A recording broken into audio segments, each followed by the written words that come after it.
नमस्कार शेतकरी मित्रांनो, आपल्या चॅनलवर तुमचं स्वागत आहे. आज आपण एक खूप महत्त्वाचा विषय पाहणार आहोत. ऊसामध्ये आंतरपीक म्हणून कांदा घेणे फायदेशीर आहे का नाही हे बघणार आहोत. तर चला तर व्हिडिओला सुरुवात करू. आंतरपीक म्हणजे काय? आंतरपीक म्हणजे मुख्य पिकाच्या मध्ये दुसरं पीक घेणे. उदाहरणार्थ ऊसामध्ये कांदा, हरभरा, भाजीपाला इत्यादी गोष्टी आपण घेऊ शकतो. पण आम्ही कांदा हे घेतलेला आहे आणि जमिनीचा योग्य वापरही होतो.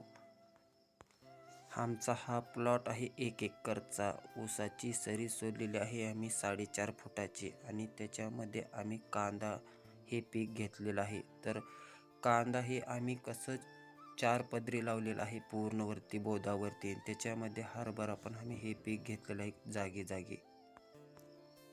ऊसाची लागवड आम्ही 1 महिन्यापूर्वी केलं होतं. 1 महिना झाल्यानंतर आम्ही हे कांदा हे रोपटे लावून घेतलं आणि त्याच्यानंतर आम्ही खत व्यवस्थापन केलेलं आहे.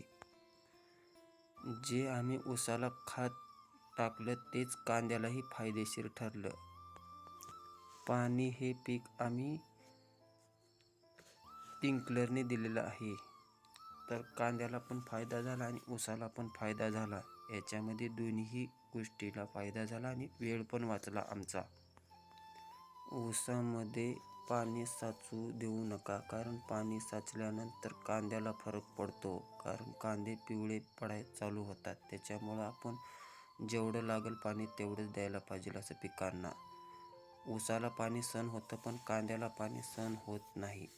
लक्षात असू द्या मित्रांनो. कांद्याचा गड्डा आता सुरुवातीला छोटे झाले आहेत. अजून हे कांदा 60 दिवसांनी निघायला सुरुवात होईल. तो पण एक व्हिडिओ बनवणार आहे. कांद्याचं पीकच आहे 90 ते 120 दिवसाचं. ऊस तयार होण्यापूर्वी आपण कांदा पूर्ण काढू शकतो. ऊसाचा खर्च आपण लवकर काढू शकतो आणि दुहेरी उत्पन्नही मिळू शकते आपल्याला. जमीन व हवामान आपण पाहणार आहोत. कांदा आणि ऊस या दोन्ही पिकांसाठी जमीन खूप महत्त्वाची असते. मध्यम ते हलकी जमीन कांद्यासाठी चांगली असते. पाण्याचा निचरा चांगला व्हावा. उष्ण व कोरडा हवामान कांद्यासाठी योग्य आहे. जर जमीन योग्य असेल तर दोन्ही पिकांचं उत्पन्न वाढू शकतं मित्रांनो. ऊसामध्ये आम्ही हरभरा पीक पण घेतलेलं आहे. हरभरा पीक हे फक्त 5 किलो ऊसामध्ये लावलेलं आहे. ते हरभरा आता सध्या काढायला पण आला. हिरवेगार बोंड आहेत.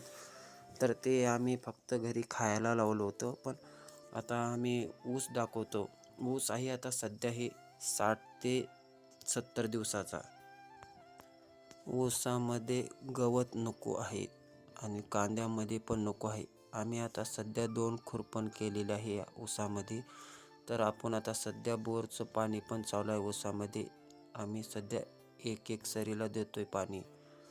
तर पाणी आम्हाला उन्हाळ्यामध्ये थोडंफार कमी पडतं, पण आम्ही ते स्प्रिंकलरने हे ते सोडतो पाणी आणि जिथं ऊस आहे तिथे सोडतो आणि कांदा नसलेल्या जागेत आम्ही असलेल्या जागेमध्ये स्प्रिंकलर लावतो.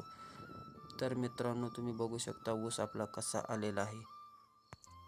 आम्ही ऊसाला जास्ती करून सेंद्रिय खत, शेणखत, कंपोस्ट हे दिलेलं आहे. त्याच्याने फायदा होतो. जमिनीची सुपीकता वाढते, पीक निरोगी राहतं.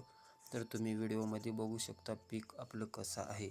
कमेंटमध्ये नक्की सांगा. ऊस लागवडीनंतर लगेच प्लॅन तयार करा मित्रांनो. कांदा वेळेत काढणी करा, कारण की वेळेनंतर काढलं तर ऊसाला फरक पडू शकतो. कारण की ऊसाला पाणी जास्ती लागतं. त्याच्यामुळं कांदा हे लवकरच पीक निघतं 3 महिन्याच्या आतमध्ये. तर आपण काढून घ्यावं लवकरात लवकर. वेळेत योग्य नियोजन केलं तर ऊसाला अडथळा येत नाही. दोन्हीही पीक चांगले येतात आणि उत्पन्नात वाढ होते. कांद्याचं बी आहे कलर्स कंपनीचं आहे. तर कांदा आपला चांगला आलेला आहे. आता 1 ते 1.5 महिन्यानंतर कांदा निघून जाईल आपला. तर तेव्हा पण एक व्हिडिओ बनवतो. तर मित्रांनो, पुढे तुम्हाला माहिती सांगतो. कांद्याचा योग्य वेळी बाजार विक्री करा, नाहीतर कांदा साठवून ठेवल्यास चांगला भाव मिळू शकतो. तर मित्रांनो, आपल्यापाशी कांदा चाळ असले तर आपण कांदा ठेवू शकतो, कारण की भाव वाढू शकतो. त्याच्यामुळं मेमध्ये जूनमध्ये भाव कांद्याचा वाढतच राहतो. थेट बाजारपेठेत व्यापारी किंवा मंडईचा यांचा वापर करा. योग्य नियोजन जास्त नफा होतो. हवामान आणि बाजारभाव लक्षात असू द्या मित्रांनो. तर मित्रांनो, आता तुम्हाला ऊसामध्ये कांदा आंतरपीक घेण्याची संपूर्ण माहिती मिळालेली आहे. योग्य पद्धतीने केल्यास हे तुमच्यासाठी खूप फायदेशीर ठरू शकतो. चला तर मित्रांनो, व्हिडिओ आवडला तर लाईक करा.